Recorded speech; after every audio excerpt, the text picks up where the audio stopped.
guys, you're welcome to DSSG Nation. So if this is your first time watching a video from DSSG Nation, do make sure you subscribe and hit the bell button so we can notify you whenever we create any video. So today we are going to be talking about the differences between Cushing and Addison disease. Trust me, 90% of students find it difficult to do this. So don't worry, I'm just going to take you on a short journey, a very short one, trust me. Under 5 minutes this video is done. But by then, you'll be able to differentiate between Cushing and Addison disease easily. Just pick your paper and your pen and let's get started. Hi guys.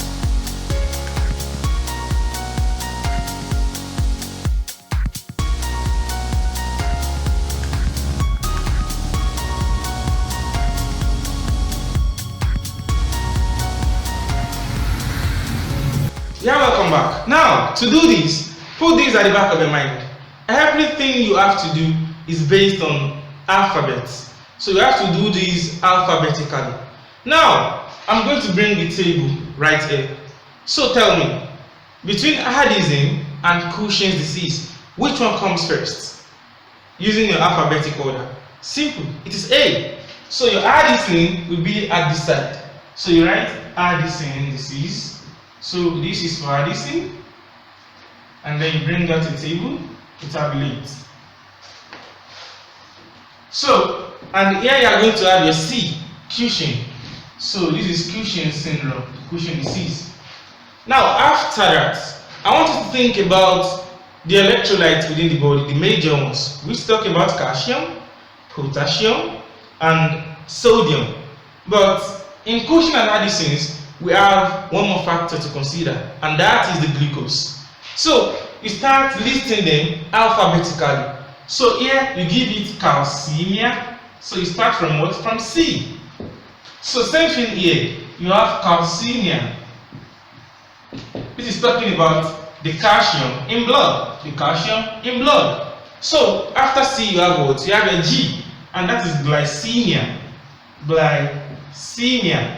So your glycemia means glucose in blood. Glyc is talking about glucose. Emia is talking about blood. So same thing right here. You call it glycemia. Glycemia. So we have C, G, and what next? This is our calcium. So we have potassium and sodium. So which one comes first? Na or K? That is K. So that is natremia. Oh sorry, that is kalemia. Kalemia. Kalemia. So Kal is potassium. Emia is blood. So you put the same thing here. Kalemia.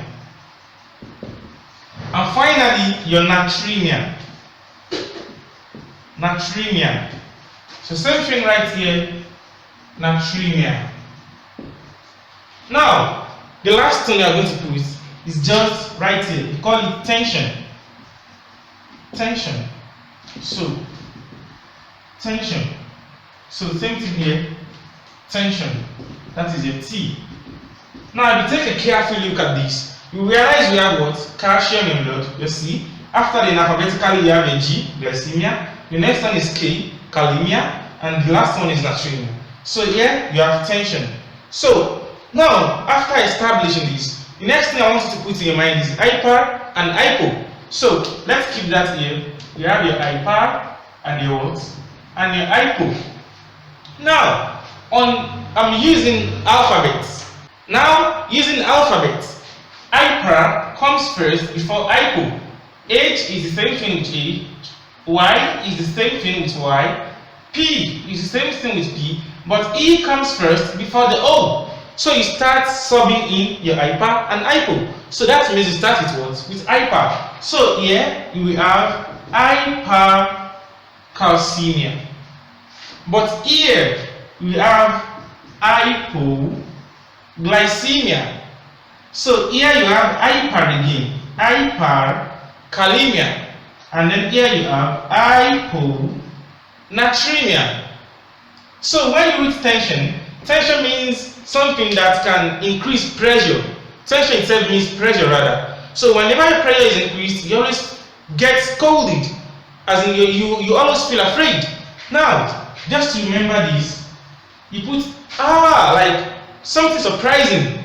And trust me, tension does not follow normal pattern. If you used to say thank you. When you see something surprising, trust me, when you see something that is more surprising, you are not going to say thank you. You can just start crying. That is because tension does not follow the same pattern. So when you reach here, it is hyponatremia.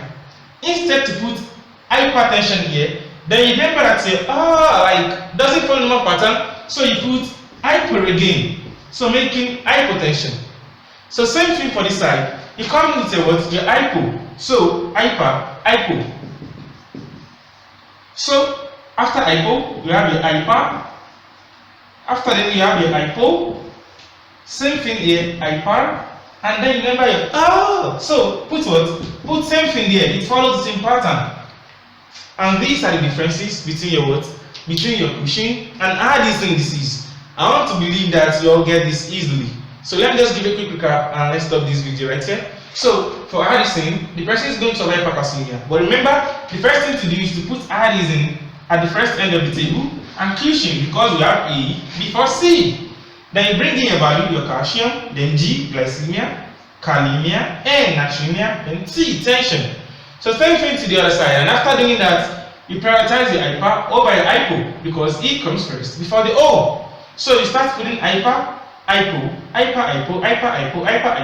but here you bring the tension. So it follows the same pattern with the preceding one.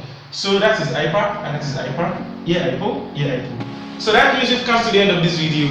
So if you really enjoyed this video, do make sure you give it a thumbs up. And if this is your first time watching a video from the SSG Nation, do make sure to subscribe and you hit the bell button so we can notify you when we create a new video. Just signing out.